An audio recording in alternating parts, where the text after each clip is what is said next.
Today's news. Anger in Nashville. No parent should have to receive that call. 6 shot and killed at school. We have a manifesto. We have some writings that we're going over. Tornado victims look ahead. It's going to be a long-term recovery. Good morning. I'm Steve Kathan with the CBS World News Roundup. It's the morning after in Nashville, Tennessee. The morning after lives were changed forever after an attack at a private Christian school. 3 children and 3 adults were shot and killed. Police said the 28-year-old former student at the school, who identified as transgender, was heavily armed and was shot and killed by authorities.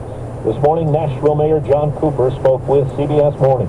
We've recovered, we're resilient, we do a good job of supporting each other, but it was our worst day. Correspondent David Begnaud in Nashville begins our CBS News team coverage. Authorities say the shooter's victims were on the building's first floor. And when police arrived, the shooter was firing at responding officers from a window on the second floor. 14 minutes after receiving that 911 call, police say they killed the shooter. School buses evacuated Covenant students to nearby Woodmont Baptist Church. There, they held hands as they got off the bus single file. Ashby Beasley was in Nashville on vacation, but she came to the scene in solidarity. She and her son survived a different mass shooting in Highland Park, Illinois, just last July. How is it still happening?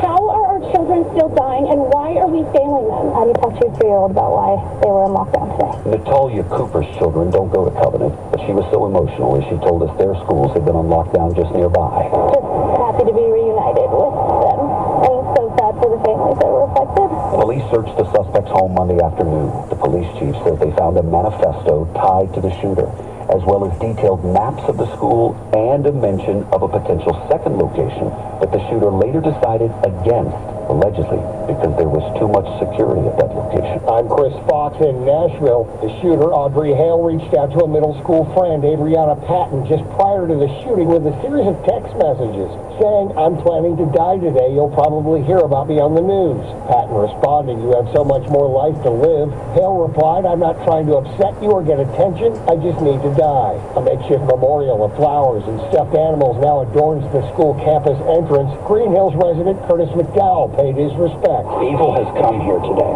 3 beautiful children are gone. CBS's Janet Shamlian is also here in Nashville with more on a city in grief. The wounds are fresh, and emotions raw. I'm a substitute teacher, so it really hit home. Many grieved in churches that organized vigil, others privately. These parents, their lives are changed forever.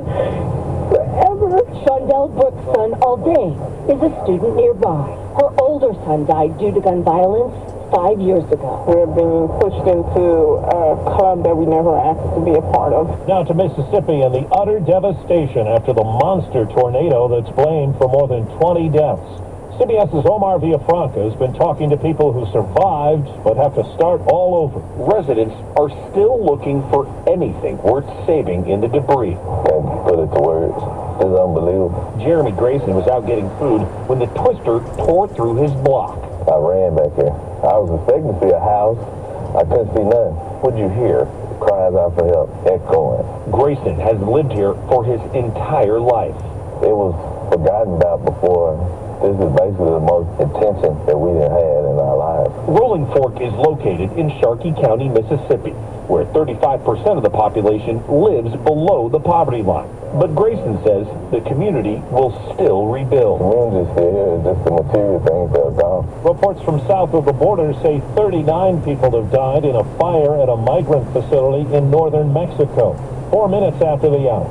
Staples stores are a new world of possible with innovative tools for small business and remote. Well, that's today's news.